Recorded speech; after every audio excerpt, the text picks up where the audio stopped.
So hello, this is Azahel Ramirez Cabello, A01383328, and this is the testing of the experiment for the final project of Physics 2.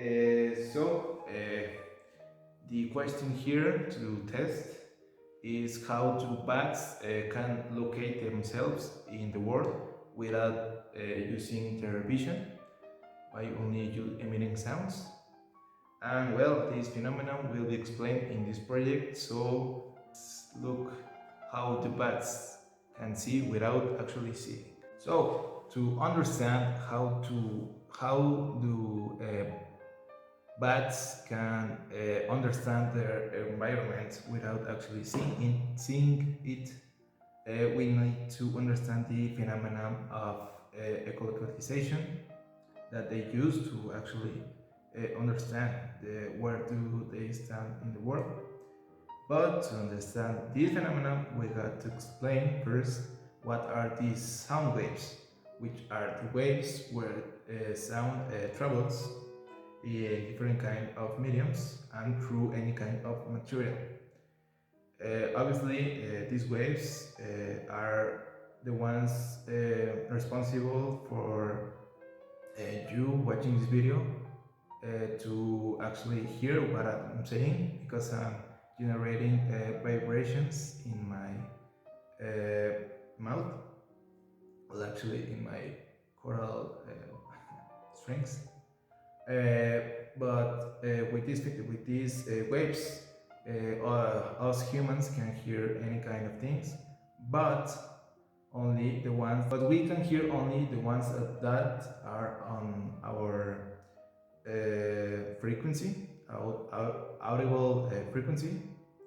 So yeah, with these waves, sound waves, you can actually hear what I'm saying in this video, but us humans can only hear the sound waves that are at a specific frequency that we can hear, because if they are higher than this frequency, there will be ultrasonic waves that we cannot hear because they are above our level. And then we got also infrasonic waves, where that are the ones that are below the level of hearing of us humans in our ears. So the waves that the bats use to understand the environment are ultrasonic waves, which we cannot hear, but they are very useful to locate an object around us. So in this project, we will be using the property of the sound waves to bounce in any material, in almost any material that they hit. And with this, we can calculate a distance that is far from us, as we will see next. So at this moment, you might be wondering what is the relationship between the sound waves and the echolocalization. So well, we're going to explain this right now. So in this model that we can see right here, we got an ultrasonic sensor that will make the following process. So first, this sensor will emit an ultrasonic sound that we cannot hear, because our human ears cannot hear that type of waves, sound waves. So this sensor will emit an ultrasonic sound that will move until here, where it will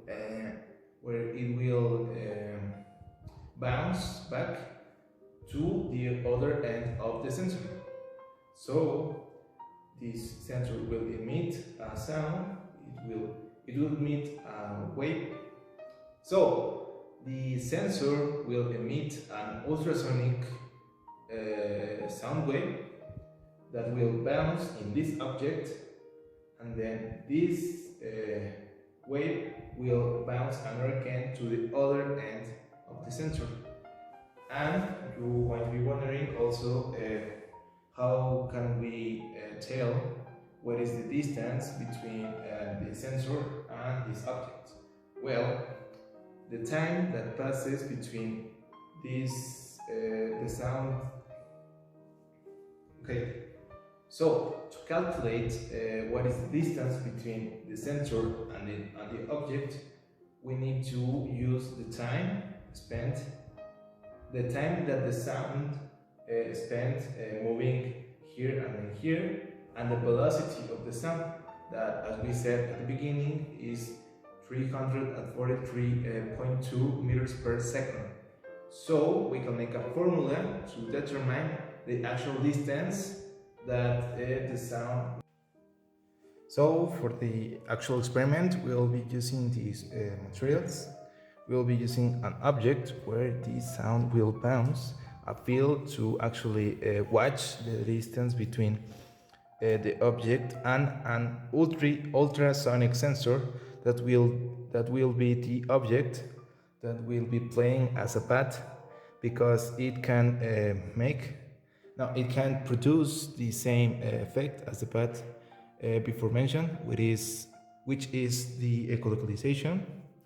Obviously, the sensor is not so advanced, but it is going to be very useful to explain in a very brief way how do the echolocalization phenomenon work.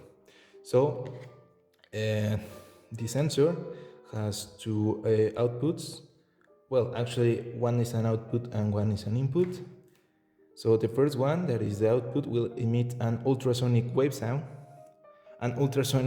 sound wave, sorry, which will be emitted from here, will travel around the air, around this environment, and will bounce in this object. This sound bounce in the object, and then will return to the other side of the ultrasonic sensor. After this, we'll watch how this process will be useful for us to calculate the distance between the sensor and the object. And yeah, so these are the materials that will be used for this project, and let's see the next part. Okay, so now to demonstrate the actual project, the experiment working, we have here this field. It says to us from what distance it is: 50, 45, 40, 35 centimeters, 25, 20, and then here's the sensor. So right now it's around like 50 centimeters. And here in the sensor we got that it says around 54, 55 centimeters. Well, now let's move it a little bit. Maybe right there. Okay. Right there. It is around like 20 centimeters away from the sensor. And as we can see here, the sensor tells us that it is at 20 centimeters. Don't you think this is fake? The sensor takes some time to work. Here is a 20, here it is 20. Now we move it a little bit away. Here is at 30 centimeters, maybe right here. And then here in the sensor it tells us around 30 centimeters. And if we move the object very near of the sensor, maybe like 5 centimeters, what we are going to get is 5 centimeters. So that actually says us that the project was a success. So now we're going to the conclusion of this project.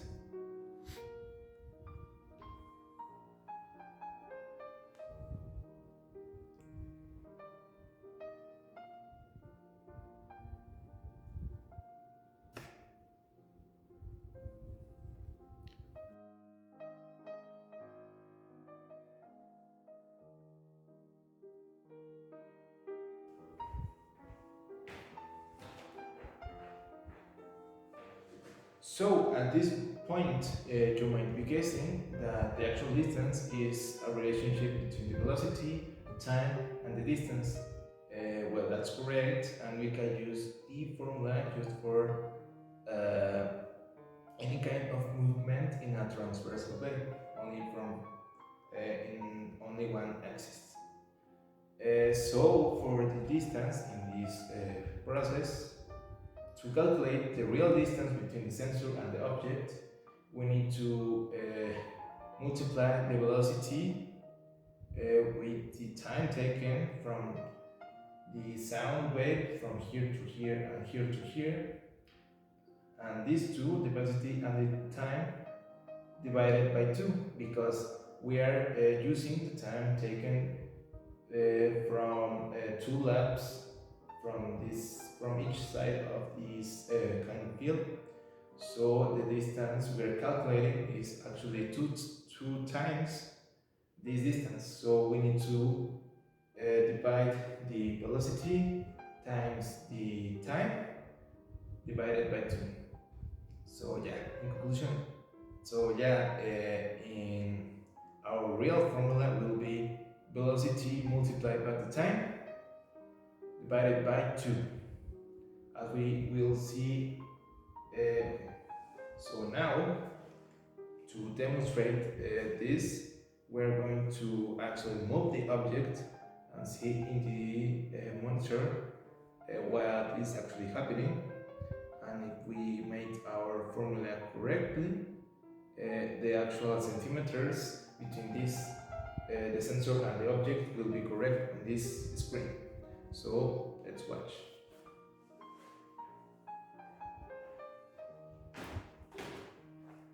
So I think no. So I hope that with this project it is somewhat explained how do bats can locate themselves around the world only by emitting sounds like this ultrasonic sensor. They emit sounds, and these sounds will bounce back to them from them. Well, will bounce back to their ears by the properties of the sound waves that we saw before. But the only difference is that in nature, bats, the sound of the bats, the sound waves that the bats emit will bounce in any kind of direction. So with that, they can recreate without seeing the space that they are occupying. So that is a process that is a little bit more complicated, but this is a very good example of how the bats can locate themselves with the echolocalization. Um, I hope you enjoyed this video, and if you're wondering, we use the properties. If you're wondering um, what principle or topic of physics we use in this experiment, we use the properties of the sound waves, that they can bounce and move. They can bounce in any object, and they can move in any kind of in almost any kind of medium. So